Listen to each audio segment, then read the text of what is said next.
It's kind of like your front door. The look of your house always stays the same, but you freshen it up a bit. Wreath on the door, maybe it's hearts on the door, a few little twinkly lights. You're not painting the whole house. You're not painting all the window frames. You're not changing out fixtures. You're just adding a little icing, a little sprinkle of seasonality. If that's a word. I'm not sure if it is, but. Like, ride with me if you ride with me, you can slide with me if you feel like. Ride with me if you ride with me, you can slide with me if you feel like. Okay, so I definitely have like a love-hate relationship with trends. The thing I love about trends is sort of the, fun expression, the change up, and just seeing how different people translate those trends, incorporating their own personal style. But the thing I hate about trends is the aspect of keeping up with the Joneses, because it is just that. I think people feel very pressured to keep up with those trends, to be on trend, and if if something doesn't fit within that trend, they feel the need that they can't wear it anymore, or that they need to get rid of it, and that they need to buy something new, which I just don't like that mindset. I don't like that mindset of always having to keep up, always having to get rid of old to bring in the new. And I would say that I definitely had that sickness. I had the trend sickness for years and years because I worked in the fashion industry, and it was right there in my face every season, every month, really. But I do think that there is a way to have both. I think there is a way to have trends, but in a sensical way. I think you just have to be a little bit more aware and not let yourself get caught up in the hype. And yeah, just still keeping that mindset of timelessness, functionality. So today's episode, we are definitely talking about spring 2020 trends. But I'm just sharing my perspective on how I think you can approach buying these trends or incorporating these trends into your already existing wardrobe without breaking the bank or without losing that functionality, and being mindful of not pulling fleeting trends that are just gonna be useless by the end of the season. Puff sleeves, I'm looking at you. All right, let's get started. Number 1, vintage denim. There's nothing better than just good, distressed, broken in denim. So I think a lot of the designers, what people are kind of seeing on the runway is designers taking vintage denim and reworking it into different sort of silhouette, but as well as that, bringing back a lot of the vintage cuts or vintage style denim as well. So this is definitely one that I can get on board with, because denim just it doesn't really ever go to style. But if you are looking to purchase this trend, if you do feel like you don't have something that quite fits this trend, I would suggest checking out your local thrift stores or thrift stores online, like eBay, just finding some just good old denim. Number 2 is neon lights. The thing I like about this trend is I do feel like this is an ongoing trend. There's just always like a little different take on it, and you can always sort of reincorporate it into your wardrobe. Maybe just give it a little zhuzh, give it a little different styling to have that fresh look. For me, I definitely have those neon colors in my closet, a pair of sneakers or like a scarf. You don't have to go super big with neon, but if you do decide to go big with neon, whether it's a dress or a full shirt jacket look, then yeah, I think it's not a horrible thing to invest in, because I do feel like it will always be on trend in some form or another, especially for spring. Okay, number 3 is monochrome white. Head to toe white looks. Love, love, love this.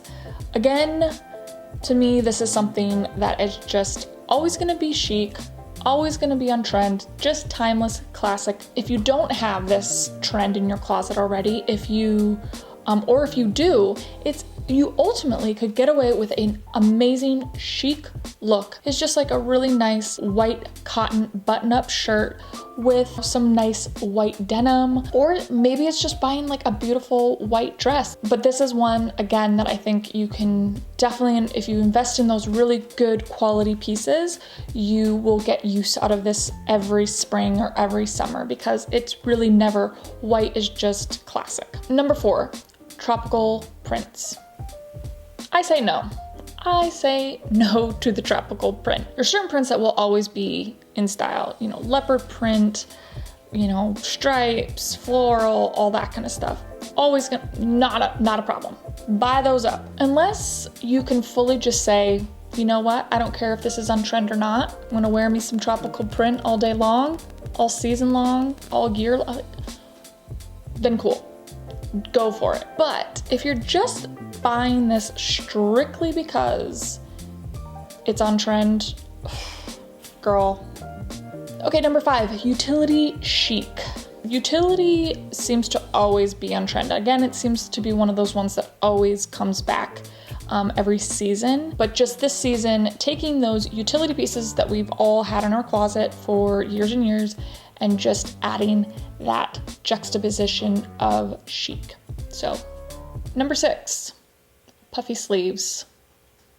People, have we not learned our lesson from the 80s prom dress pictures? In all seriousness, when I see the puff sleeve, you know, white shirt, very feminine look, styled with a really cute pair of high-waisted jeans, you know, I'm pulled in. I am drawn in. I'm definitely tempted by this trend. But again, it's like, it's something that's so novelty and so fleeting. It's not necessarily something that, you know, I'm sure it'll come back on trend, but it won't be for another few years. So it's something that you will have to have sitting in your closet, or you're going to end up getting rid of it. And I just think that is just not a efficient way of spending our money. Number 7, low-waisted bottoms. I am a low-waisted gal. I've always loved the whole, you know, riding on the low hips look. I was definitely that girl, you know, in high school. You know, I liked to wear like the baggy pants or baggy jeans, you know, right on my hips with like a little t-shirt, you know, show just like a little bit of my belly. You know, I was that girl for sure. So I'm still that girl. So clearly on board with this trend. But it's an easy one. It's an easy trend. That's what I like about it. This can easily be incorporated. They just more mean wearing pants on your lower hip. What I love is like you could go to the office and just get a really cool pair of more drapey type trousers and have them sit on your hips, and then just have a shirt effortlessly tucked. Like, I just love this look. Number 8 is polka dots. Polka dots, buy them up, just like stripes. They're timeless, chic, effortless, easy. And then when a season like this comes along and it's on the trend list, you can be like, yes. But even after that, you're always gonna be on point with polka dots, okay? Number 9, suiting. Again, having those like monochrome suiting looks. I'm kind of sounding like a broken record here, but it's just a classic, timeless, chic look that just, you can't really go wrong with. If you are going to commit and get the full head to toe color, get a color that you know you are going to be happy with, that you're going to get a lot of use out of, that's practical for you. Like, as much as I want a white suit, girl knows she can't have it. I've got a 3-year-old. Can't happen anymore. Those days are done for me. Know your audience. Know your lifestyle. Okay. Number 10 is Bermuda shorts. So I don't think it's a horrible investment of a trend, because I do think it is on rotation. It's on a pretty good rotation. Or just rock them and not give a crap if they are on trend or not. I mean, there's always that option, which I love, which is my motto, usually. I personally look like a safari tourist in Bermuda shorts, so I tend to stay away from them. But they look amazing on some people, so it's up to your discretion. Specifically for this season, Bermuda short suiting is on trend. So you just gotta kind of be a little bit careful with that, because the last time Bermuda suiting was on trend was when Pretty Woman was around. I think that there's a lot of really amazing Bermuda short suiting out there in the thrift stores that you could find. So you could find some amazing vintage looks for this as well. So number 12, the last thing we're going to talk about is supplementing trends with accessory trends. Some of the things that are on trend for accessories this spring are brooches, bucket bags, chain link necklaces, long necklaces, colored sunglasses are back. Yes. Barrettes, hair clips, and all sorts of amazing earrings, statement earrings. So the thing I like about accessory trends is accessory trends are a little bit easier to kind of invest in, or a little bit easier to incorporate and not have to commit so much money to. If you have a very neutral wardrobe, kind of like myself, like I have very neutral colors, then it's really fun to incorporate, accessory trends or accessories into those looks to just add a little bit of that spiciness of the season, whatever the season may be. Too, if like there's a trend that you're just not quite wanting to commit to, maybe it's the tropical print and you really like the idea of the tropical print, but you don't want to commit to a pair of tropical print pants that are $200, fair enough. But maybe you see a really beautiful silk tropical print scarf. There you go. All right, so that is it for today, folks. I hope today's episode was helpful for you. If you do have any questions, please comment below. If you have anything that you would like to see on this channel, anything that you would like me to cover, please comment below as well. I'm making these episodes for you guys, so I love hearing from you guys. You have a fabulous rest of your day, and we will be chatting soon. Bye.